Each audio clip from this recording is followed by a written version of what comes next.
Hi, good morning. ഞാനിപ്പോൾ പോകുന്ന ജർമ്മനിയിലെ ഊസ്ബുർഗ് എന്ന് പറഞ്ഞ സ്ഥലത്തേക്കാണ്.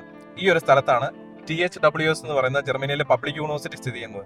ഇവിടെ മേരിലാൻഡിന്റെ സ്റ്റുഡൻസ് ബാച്ചിലേഴ്സ് പ്രോഗ്രാം പഠിക്കുന്നുണ്ട്. നമുക്ക് അവിടെ നേരിൽ പോയിട്ട് അവരുടെ എഡ്യൂക്കേഷനും കാര്യങ്ങളും റൂമും എക്സ്പീരിയൻസും ഒക്കെ മനസ്സിലാക്കിക്കളയാം. So let's go to the campus.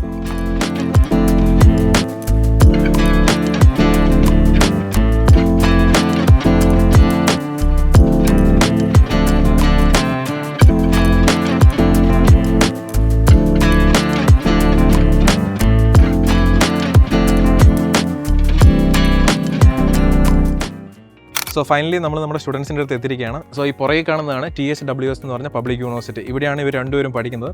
So എനിക്ക് ഇവർ രണ്ടുപേരും പേര് കാര്യങ്ങളൊക്കെ അറിയാം. എന്നാലും നിങ്ങൾക്ക് വേണ്ടിയിട്ട് ഞാൻ ചോദിക്കുകയാണ്, പേരെന്നാ? എൻ്റെ പേര് ഫാറൂഖ്. ഫാറൂഖ് നാട്ടിൽ എവിടെ നിന്ന് വരുന്നത്? നാട്ടിൽ ഞാൻ കോഴിക്കോട്. പ്രോപ്പർ കോഴിക്കോടാണോ അതോ? പ്രോപ്പർ കോഴിക്കോടല്ല, മെഡിക്കൽ കോളേജ് ആ ഭാഗത്താണ്. ഓക്കെ, പേരെന്താ? എൻ്റെ പേര് അഷർ. നാട്ടില് തൃശ്ശൂരിൽ നിന്നാണ് വരുന്നത്. ഓക്കെ, ഫാറൂഖ് ഇവിടെ ഏത് പ്രോഗ്രാമാണ് പഠിക്കുന്നത്? ബാച്ചിലേഴ്സ്? ഞാൻ bachelors of engineering in robotics. എങ്ങനെയുണ്ട് പഠിക്കാൻ? എങ്ങനെയാണ്? റോബോട്ടിക്സ് പൊതുവെ ടഫാണ്. ഓക്കെ, ഫുൾ 100% കഴിയുകയാണെങ്കിൽ മാത്രം, എഫേർട്ട് ഇടുവാണെങ്കിൽ മാത്രമാണ് പറ്റത്തുള്ളൂ. കോഴ്സും പാർട്ട് ടൈമും കൊണ്ടുനടക്കാൻ കുറച്ച് ബുദ്ധിമുട്ടാണ്. അതായത് ഈ കോഴ്സ് പഠിക്കുന്ന കൂട്ടത്തിൽ പാർട്ട് ടൈമും കൂടെ ഒരുമിച്ച് കൊണ്ടുപോകുക കുറച്ച് പാടാണ്. കാരണം തിയററ്റിക്കലി കുറച്ച് ഇമ്പോർട്ടൻസ് കൊടുത്തെങ്കിൽ മാത്രമായിരിക്കും നമുക്ക് ഈ കോഴ്സ് കംപ്ലീഷൻ ചെയ്തെടുക്കാൻ പറ്റുള്ളൂ. അപ്പൊ ഇതിനെ തരണം ചെയ്യാൻ എന്താ സൊല്യൂഷൻ കണ്ടുപിടിച്ചിരിക്കുന്നത്? ഞാനിപ്പോ വേറൊരു കോഴ്സിലേക്ക് സ്വിച്ച് ചെയ്യാനാണ്. വേറെ യൂണിവേഴ്സിറ്റിയിലേക്കാണോ മാറുന്നത്? അല്ല, സെയിം യൂണിവേഴ്സിറ്റി. ഇതേ യൂണിവേഴ്സിറ്റി തന്നെ. ഏത് കോഴ്സിലേക്കാണ് പോകുന്നത്? Business and engineering. Business and engineering. അപ്പം ഈ റോബോട്ടിക്സിന് ബിസിനസ് ആൻഡ് എഞ്ചിനീയറിംഗിലേക്ക് പോകുന്ന സമയത്ത് എന്തെങ്കിലും ബുദ്ധിമുട്ട് വരുമോ? ഇല്ല, ബിസിനസ് ആൻഡ് എഞ്ചിനീയറിംഗിലേക്ക് പോകുമ്പോൾ വലിയ ബുദ്ധിമുട്ട് വരില്ല. കാരണം ബിസിനസ് ആൻഡ് എഞ്ചിനീയറിംഗ് പൊതുവെ ഈസിയാണ് റോബോട്ടിക്സിനെ കമ്പയർ ചെയ്യുമ്പോൾ. പിന്നെ അതില് റോബോട്ടിക്സിന്റെ കുറച്ച് എലമെന്റ്സും പഠിപ്പിക്കുന്നുണ്ട്. സോ ആ എഞ്ചിനീയറിംഗ് പാർട്ടും അതിലുണ്ട്, ബിസിനസ് പാർട്ടും അതിലുണ്ട്. Okay, and we can manage part time. ആ കോഴ്സ് പഠിച്ചതിന് ശേഷം ജോലി സാധ്യത എങ്ങനെയുണ്ട്? ഈ കോഴ്സ് പഠിച്ചാൽ നല്ല സാധ്യതയുണ്ട്. ഓക്കെ, സോ അഷർ ഏത് കോഴ്സാണ് ചെയ്യുന്നത്? ഞാനിവിടെ bachelors of engineering in mechatronics. അല്ലേ? എങ്ങനെയുണ്ട് പഠിക്കാൻ? എങ്ങനെ എളുപ്പമാണോ ബുദ്ധിമുട്ടാണോ? പഠിക്കാൻ കുറച്ച് ബുദ്ധിമുട്ടുള്ള കോഴ്സ് തന്നെയാണ്. ബുദ്ധിമുട്ടാണ്.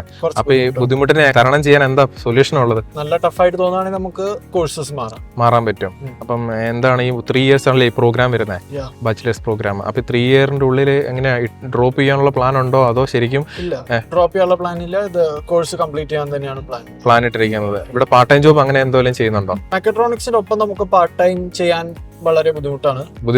പക്ഷെ നമുക്ക് ബ്രേക്സ് ഉണ്ട്. നമുക്ക് ഓരോ സെമസ്റ്റർ കഴിഞ്ഞിട്ട്, ഇപ്പോ സമ്മർ സെമസ്റ്റർ കഴിഞ്ഞാൽ 2 മാസം, വിന്റർ സെമസ്റ്റർ കഴിഞ്ഞാൽ 1 മാസം ബ്രേക്ക് ഉണ്ട്.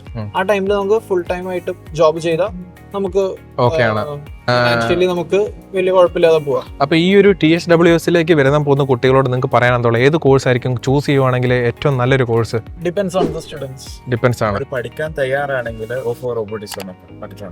ഓക്കെ, അവർ പഠിക്കാൻ വില്ലിംഗ് ആണെങ്കിൽ റോബോട്ടിക്സോ മെക്കാട്രോണിക്സോ എടുക്കുന്നതാണ് ഏറ്റവും നല്ലത്. കാരണം കരിയറിന് ഏറ്റവും നല്ലത് അതായിരിക്കും. ഓക്കെ, സാധാരണ ഒരു ഇടത്തരം കുട്ടിയാണ്, പഠിക്കുകയും ചെയ്യണം, എനിക്ക് പാർട്ട് ടൈമും ചെയ്യണം, എനിക്ക് പഠിത്തത്തിന് ശേഷം ഒരു ജോലിയും കൂടെ കിട്ടണം, അങ്ങനെയുള്ള സ്റ്റുഡൻസിനോട് എന്ത് ഓപ്ഷൻ നിങ്ങൾക്ക് കൊടുക്കാനുള്ളത്? Business and engineering or logistics. Business and engineering or logistics എന്ന് പറഞ്ഞ പ്രോഗ്രാം ഈ ക്യാമ്പസിലുണ്ടോ? ഓക്കെ, അത് പഠിക്കാൻ എങ്ങനെ ബുദ്ധിമുട്ടുണ്ടോ? അതില്ല, അത് ഈസിയാണ്, വളരെ ഈസിയാണ്. അത് പഠിച്ചു കഴിഞ്ഞാൽ ജോലി സാധ്യത വെയർഹൗസ് റിലേറ്റഡ് ജോലികൾ കൂടുതലുണ്ട്. ലോജിസ്റ്റിക്സ് ആയതുകൊണ്ട് ഈ ഒരു ഏരിയയിലുണ്ടോ അങ്ങനെ? ഈ ടൗണിൽ പ്രത്യേകിച്ച് കുറെ വെയർഹൗസസ് ഉണ്ട്. അതെന്തുകൊണ്ടായിരിക്കും ഈ ഒരു ടൗണിൽ അങ്ങനെ വരാനുള്ള എന്തെങ്കിലും ഇൻഡസ്ട്രി ഏരിയ അങ്ങനെ എന്തെങ്കിലും ഉണ്ടോ? ഇവിടെ കുറച്ച് മറ്റേ വെയർഹൗസ് റിലേറ്റഡ് ഏരിയ, ആമസോൺ അങ്ങനത്തെ കുറെ DHL അങ്ങനത്തെ ഓലൊക്കെ കുറെ വെയർഹൗസസ് ഈ ടൗണിലുണ്ട്. ഓക്കെ. ഞങ്ങൾ ഈ വരുന്ന വഴിക്ക് എനിക്ക് നോട്ടീസ് ചെയ്യാൻ പറ്റിയ കാര്യം എന്ന് പറഞ്ഞാൽ, എനിക്ക് അധികം വലിയ ബിൽഡിങ്ങുകളോ അങ്ങനെയൊന്നും കാണാൻ പറ്റിയില്ല. കൂടുതൽ റെസിഡൻഷ്യൽ ഏരിയ പോലെയാണ് എനിക്ക് തോന്നിയത്. അപ്പം ഇവിടെ ഈ പബ്ലിക് യൂണിവേഴ്സിറ്റി മാത്രമാണ് ഈ ഒരു ഏരിയയുടെ ഹൈലൈറ്റ്? ഫ്രാങ്ക്ഫർട്ടിന്റെ മെയിൻ ഹൈലൈറ്റ് പറഞ്ഞാൽ ഈ ഒരു യൂണിവേഴ്സിറ്റിയാണ്. ഈ യൂണിവേഴ്സിറ്റിയാണ് ഈ പറഞ്ഞ ഏരിയയുടെ ഒരു മെയിൻ ഹൈലൈറ്റ്. ഓക്കെ, മെയിൻ ആയിട്ട് ഇവിടുന്ന് എന്തെങ്കിലും ചെയ്യണമെങ്കിൽ നമ്മള് വൂസ്ബർഗ് പോകാനുണ്ട്. വൂസ്ബർഗ് ഇവിടുന്ന് എത്ര ദൂരമുണ്ട് വൂസ്ബർഗിലേക്ക്? അരമണിക്കൂർ ട്രെയിനിൽ. 30 minutes ട്രെയിനിൽ പോയാൽ നിങ്ങൾക്ക് അതാണ്. അപ്പൊ നിങ്ങൾ ഇവിടെ സാധനങ്ങളൊക്കെ മേടിക്കണമെങ്കിൽ നിങ്ങൾ ആ ടൗണിൽ പോകുമോ? അല്ല, സാധനങ്ങളൊക്കെ നമുക്ക് ഇവിടെ കിട്ടും. ഓക്കെ, ആവശ്യമുള്ള സാധനങ്ങളൊക്കെ കിട്ടും. അതുപോലെ ഈ ക്യാമ്പസിൽ പഠിക്കാൻ വരുന്ന കുട്ടികളോട് നിങ്ങൾക്ക് എന്താ പറയാനുള്ളത്? ഇവിടെ പാർട്ട് ടൈം ജോബ് കിട്ടാൻ എളുപ്പമാണോ വിഷമമാണോ? പാർട്ട് ടൈം ജോബ് കിട്ടും, കുറച്ച് ടൈം സ്പെൻഡ് ചെയ്യണം. കിട്ടിയാൽ അത് നല്ലതായിരിക്കും. മാക്സിമം പോയി 1 മാസം നല്ലോണം നോക്കിയാൽ മതി. ഓക്കെ, 1 മാസം സ്പെൻഡ് ചെയ്ത് കഴിഞ്ഞാൽ നമുക്കൊരു നല്ല പാർട്ട് ടൈം ജോബ് കിട്ടും. ഐ മീൻ 1 മാസം ഇത് മാത്രല്ല, ബാക്കിയുള്ള കാര്യങ്ങൾ കൂടെ ഇതിന് കുറച്ച് സമയം കൂടെ കണ്ടെത്തിയിട്ട് നമ്മൾ പാർട്ട് ടൈമിനെ കൂടെ ശ്രമിക്കുകയാണെന്നുണ്ടെങ്കിൽ 1 month അല്ലെങ്കിൽ 2 months ഉള്ളിൽ ഒരു പാർട്ട് ടൈം ജോബ് കണ്ടുപിടിക്കാൻ പറ്റും. നിങ്ങൾ പാർട്ട് ടൈം ജോബ് ചെയ്യുന്നുണ്ടോ? ഞാൻ കറന്റ് ചെയ്യണില്ല. റോബോട്ടിക്സ് കോഴ്സ് എടുത്തതിന് ശേഷം ഞാൻ പാർട്ട് ടൈം അങ്ങനെ കോൺസെൻട്രേഷൻ ചെയ്യുന്നില്ല. അപ്പൊ ഫിനാൻഷ്യലി നീ ബ്ലോക്ക് അക്കൗണ്ടിലാണ് ഡിപ്പെൻഡ് ചെയ്യുന്നത്? ഫിനാൻഷ്യലി ഞാൻ ബ്ലോക്ക് അക്കൗണ്ടിലാണ്. But 2 month break 1 month break വരുമ്പോൾ ഫുൾ ടൈം ജോലി ചെയ്യുമായിരിക്കും അല്ലേ? ആ ഓക്കെ. അന്നപ്പോൾ എനിക്ക് തോന്നുന്നു സാലറി കുറച്ചും കൂടെ കൂടുതലുണ്ടെന്ന് തോന്നുന്നു അല്ലേ? ഫുൾ ടൈം ചെയ്യും. ഫുൾ ടൈം ചെയ്യുമ്പോൾ അഷർ എങ്ങനെയാ? അഷറിന്റെ എക്സ്പെൻസ് കാര്യങ്ങളൊക്കെ, ലിവിങ് എക്സ്പെൻസ് കാര്യങ്ങളൊക്കെ മീറ്റ് ചെയ്യുന്നത് എങ്ങനെയാ? ഇതിപ്പോ ഫറൂഖ് പറഞ്ഞ മാതിരി തന്നെ നമുക്ക് ബ്രേക്കിൽ ഫുൾ ടൈം ജോബ് ചെയ്തിട്ടാണ് ലിവ് എക്സ്പെൻസസ് കവർ ചെയ്യണത്. മെക്കട്രോണിക്സ് അല്ലെങ്കിൽ റോബോട്ടിക്സ് പഠിക്കാൻ വരുന്ന ഒരു കുട്ടി വരുന്നുണ്ടെങ്കിൽ ഏറ്റവും നല്ല കോഴ്സ് തന്നെയാണ്. പക്ഷെ അത് പഠിക്കണമെന്ന് മൈൻഡോട് കൂടി വരുവാണെങ്കിൽ മാത്രം ഈ പബ്ലിക് യൂണിവേഴ്സിറ്റിയിൽ പഠിക്കാൻ വന്നാൽ മതി. ഇനി പഠിക്കുകയും ചെയ്യണം, പാർട്ട് ടൈം ജോബും ചെയ്യണം, ഒരു ജോലിയും മേടിക്കണം, അങ്ങനെയുള്ള ഒരു കോൺസെപ്റ്റിലാണെന്നുണ്ടെങ്കിൽ നിങ്ങൾ ഈ പറഞ്ഞ പോലെ ബിസിനസ് ആൻഡ് എഞ്ചിനീയറിംഗ് അല്ലെങ്കിൽ ലോജിസ്റ്റിക്സ് ആ കോഴ്സ് ആയിരിക്കും നല്ലത്. ഓക്കെ, അതാണ് നിങ്ങൾ ഇവിടെ വന്നിട്ട് നിങ്ങൾക്ക് കണ്ടുപിടിക്കാൻ പറ്റിയ കാര്യം അല്ലേ? ഒരു വർഷത്തെ എക്സ്പീരിയൻസ് വെച്ചിട്ട് അതാണ്. ഓക്കെ, അപ്പം അഷർ എന്തായാലും കോഴ്സ് സ്വിച്ച് ചെയ്യുന്നു, അങ്ങനത്തെ ഒന്നും ചെയ്യുന്നില്ല. അപ്പൊ അഷർ മാറാത്തതിന് കാരണം അഷർ എങ്ങനെയും ഇത് അച്ചീവ് ചെയ്ത് എടുക്കും എന്നുള്ളതാണ്. ഇപ്പൊ +2 ശേഷം ബാച്ചിലേഴ്സ് പഠിക്കാൻ വേണ്ടിയിട്ട് പബ്ലിക് യൂണിവേഴ്സിറ്റികളെ ഡിപ്പെൻഡ് ചെയ്യുന്ന കുട്ടികളോട് നിങ്ങൾക്ക് എന്താ പറയാനുള്ളത്? പബ്ലിക് ചൂസ് ചെയ്യാനേ ഞാൻ പറയുള്ളൂ. കാരണം ജോലി സാധ്യത കൂടുതലാണ്, പിന്നെ ഫീസ് വളരെ കുറവാണ്. ഓക്കെ, അതായത് ബാച്ചിലേഴ്സ് പഠിക്കാൻ വരുവാണെങ്കിൽ പബ്ലിക് യൂണിവേഴ്സിറ്റി ചൂസ് ചെയ്യുന്നതാണ് ഏറ്റവും നല്ലത്. ജോലി സാധ്യതയും കൂടുതലാണ്, ഫീസും വളരെ കുറവാണ്. ഇവിടെ ഫീസ് ഉണ്ടോ നിങ്ങൾക്ക്? സെമസ്റ്ററിൽ €100. €100, അതായത് 6 മാസം കൂടുമ്പോൾ ഒരു 9,000 rupees ഇന്ത്യൻ മണി. ഒരു ബിലോ 10,000 മാത്രമാണ് 6 മാസം കൂടുമ്പോൾ നമുക്ക് എക്സ്പെൻസ് വരുന്നത്. എനിക്ക് തോന്നുന്നു അത് എനിക്ക് തോന്നുന്നു semester ticket, library access, sports, അങ്ങനത്തെ കുറച്ച് സംഭവങ്ങൾ തരുന്നതുകൊണ്ടാണെന്ന് തോന്നുന്നല്ലേ? ആ ഒരു സെമസ്റ്റർ കോൺട്രിബ്യൂഷൻ ആയിരിക്കും. കോൺട്രിബ്യൂഷൻ, ഫീസ് അല്ല കോൺട്രിബ്യൂഷൻ ആയിരിക്കും അല്ലേ? ഓക്കെ ഓക്കെ, മനസ്സിലായി. കാരണം ഞാനും കേട്ടിട്ടുണ്ട് യൂണിവേഴ്സിറ്റികൾ, പബ്ലിക് യൂണിവേഴ്സിറ്റികളിൽ സെമസ്റ്റർ ഫീസ് അല്ല, സെമസ്റ്റർ കോൺട്രിബ്യൂഷൻ ആണ്. അത് ചെറിയൊരു എമൗണ്ട് ആണ് അവർ മേടിക്കുന്നതെന്ന് തോന്നുന്നു. പിന്നെ ഇവിടുത്തെ ഡോയ്ച്ച്ലാൻഡ് ടിക്കറ്റ് പറഞ്ഞ സ്റ്റുഡൻസിന് €18 ഉള്ളൂ. നിങ്ങൾ എവിടെയാ സ്റ്റേ ചെയ്യുന്ന? ക്യാമ്പസിന് അടുത്ത് തന്നെയാണോ അതോ? ഇവിടെ റോസ്മാർട്ട് സിറ്റി സെന്റർ ഉണ്ട്. ഇവിടുന്ന് ഒരു 20 minutes നടക്കുകയാണെങ്കിൽ, 20 minute നടക്കാൻ ദൂരത്തിലാണ്. ബസ്സിലാണെങ്കിൽ 5 minute. നിങ്ങളുടെ റൂമിന്റെ റെന്റ് കാര്യങ്ങളൊക്കെ എങ്ങനെ? നമ്മളിപ്പോ ഷെയർഡ് റൂമാണ്. അതിന് rent €335 per head. Everything included, heating, water എല്ലാം അടക്കം, കറണ്ട് ബില്ല് എല്ലാം അടക്കം, എല്ലാം അടക്കം €335 നമ്മൾ കൊടുത്താൽ മതി. സോ നിങ്ങൾ എങ്ങനെ റൂം എങ്ങനെ സ്പേസ് ആണോ, പഠിക്കാനുള്ള സംവിധാനം കാര്യങ്ങളൊക്കെ? അതൊക്കെ ഉണ്ട്. റൂം സ്പേഷ്യസ് റൂമാണ്. സോ മൊത്തത്തിൽ നിങ്ങൾ THWS പബ്ലിക് യൂണിവേഴ്സിറ്റി പഠിക്കാൻ വന്നിട്ട് എങ്ങനെ ഹാപ്പിയാണോ? അതോ ഞാൻ എടുത്തോട് ചോദിക്കുന്നതിന്റെ കാരണം എന്ന് പറഞ്ഞിട്ടുണ്ടെങ്കിൽ റോബോട്ടിക്സ് പഠിക്കാൻ വേണ്ടി വന്നു.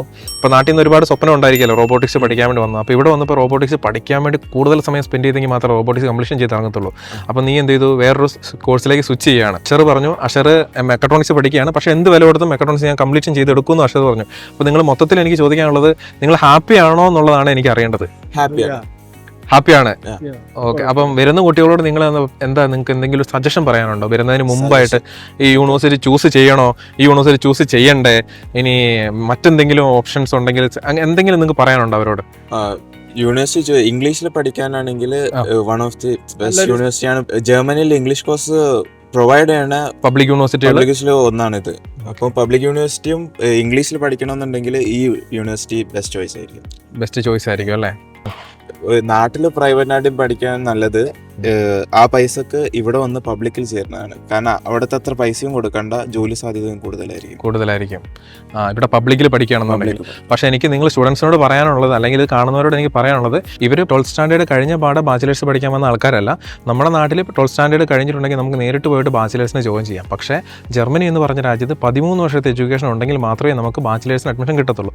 അതിന് വേണ്ടിയിട്ട് ഇവരെന്ത് ചെയ്തു എന്ന് വെച്ച് കഴിഞ്ഞാൽ, ഇവർ ബെർലിൻ ഇന്റർനാഷണൽ കോളേജ്, അതായത് BIC, അതായത് ഞങ്ങൾ ആദ്യം BIC എന്ന് പറഞ്ഞ കോളേജിലേക്ക് അഡ്മിഷൻ എടുത്തു കൊടുത്തു. അവിടെ സ്റ്റുഡിയം കോളേജ് 8 months ആയിരുന്നു അല്ലേ?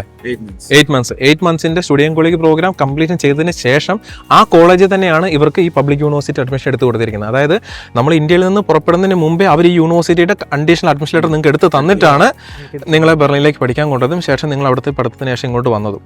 അപ്പം നിങ്ങൾ വരാൻ പോകുന്ന കുട്ടികളോട് നിങ്ങൾക്ക് പറയാനുള്ളത്, കുഴപ്പമില്ല, പഠിക്കണം എന്നുള്ള മൈൻഡ് ആണെന്നുണ്ടെങ്കിൽ നിങ്ങൾ റോബോട്ടിക്സ് മെക്കട്രോണിക്സ് യൂസ് ചെയ്യുക. ഒരു പഠിക്കുക പ്ലസ് ജോലി അങ്ങനെയുള്ള ഓപ്ഷൻ ആണെന്നുണ്ടെങ്കിൽ ബിസിനസ് ആൻഡ് എഞ്ചിനീയറിംഗ് അല്ലെങ്കിൽ ലോജിസ്റ്റിക്സ് എന്ന് പറഞ്ഞ കോഴ്സ് ചൂസ് ചെയ്യാന്നുള്ളതാണ് അല്ലേ? അപ്പോൾ ഇപ്പം മേരിലാൻഡ് വഴി സ്റ്റുഡൻസ് വരുവാണെങ്കിൽ നിങ്ങൾ അവർക്ക് അക്കോമഡേഷൻ എന്തെങ്കിലും അസിസ്റ്റൻസ് കാര്യങ്ങളൊക്കെ ചെയ്ത് കൊടുക്കുമല്ലോ? അതൊക്കെ ചെയ്ത് കൊടുക്കും. ഓക്കെ. സോ ഞാൻ ഒരു കാര്യം ഞാൻ ചോദിക്കാൻ വിട്ടുപോയി, എങ്ങനെ ഉണ്ടായിരുന്നു മേരിലാൻഡിന്റെ സർവീസും സംഭവങ്ങളൊക്കെ? നല്ല സർവീസസ് ആയിരുന്നു. എങ്ങനെ ആരും അയ്യേന്ന് പറയല, അഡ്മിഷൻ എടുക്കാൻ ഇനി വരുന്നവരോട് ആരോടും അവർ വഴി വരരുതെന്നും പറയല. ഇല്ല. മേരിലാൻഡ് ഒരു ഏജൻസി റെക്കമെൻഡ് ചെയ്യാൻ പറഞ്ഞാൽ മേരിലാൻഡ് റെക്കമെൻഡ് കൊടുക്കുള്ളൂ എന്തായാലും. ഓക്കെ. കാരണം ഞാൻ സ്റ്റുഡന്റ് കോളേജ് ജോയിൻ ചെയ്ത് ഞാൻ ലേറ്റ് ആയിട്ട് ജോയിൻ ചെയ്തു. ഓക്കെ. അപ്പോൾ അഡ്മിഷൻ ഓൾമോസ്റ്റ് ക്ലോസ് ചെയ്തിരുന്നു ബെർലിനിൽ. അപ്പോൾ അതുവരെ മെരിലാൻഡ് പെട്ടെന്ന് എടുത്ത് തന്ന് എന്തെങ്കിലും പ്രശ്നം ഉണ്ടെങ്കിൽ കോൺടാക്ട് ചെയ്യാനൊക്കെ പറഞ്ഞു. കോൺടാക്ട് ചെയ്ത് എന്തെങ്കിലും ഡൗട്ടൊക്കെ ഉണ്ടെങ്കിൽ ചോദിച്ചിട്ടുണ്ട്. അവിടെ കൗൺസിലർ ആരായിരുന്നു? എന്റെ കൗൺസിലർ അതുല്യ എന്ന് പറഞ്ഞ ആള് കുഴപ്പമില്ല, എല്ലാ കാര്യങ്ങളൊക്കെ. ഞാനും എന്റെ ഫാദറും മദറായിട്ടാണ് മെരിലാൻഡ് ഓഫീസിൽ വന്നു. അങ്ങനെ ഞാൻ ഒരു പ്രാവശ്യം കണ്ടതായിട്ടൊരു ഓർമ്മയുണ്ട്, എനിക്ക് മുഖം കണ്ടുപരിചയമുള്ളതായിട്ട്.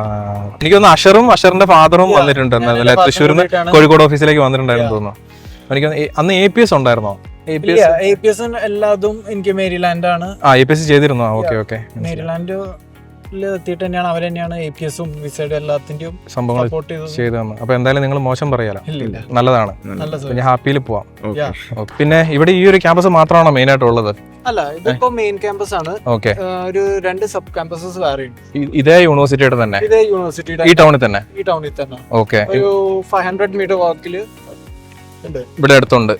500 മീറ്റർ ദൂരത്തിൽ തന്നെ ഇവിടെ വേറെയും ക്യാമ്പസുകളുണ്ടല്ലേ? ഓക്കെ. എനിക്കൊന്ന് കാണാൻ നല്ല അടിപൊളിയാണെന്ന് തോന്നുന്നില്ല നിങ്ങളുടെ ക്യാമ്പസ് ഒക്കെ? നിങ്ങൾ ഹാപ്പിയാണ്? അപ്പൊ എനിക്ക് ഹാപ്പിയായി. ഓക്കെ, അപ്പോൾ ഓൾ ദി ബെസ്റ്റ്. ഓക്കെ, അപ്പൊ താങ്ക്സ് എടാ വൺസ് അഗൈൻ. ഓക്കെ, ശരിയടാ എന്നാലും.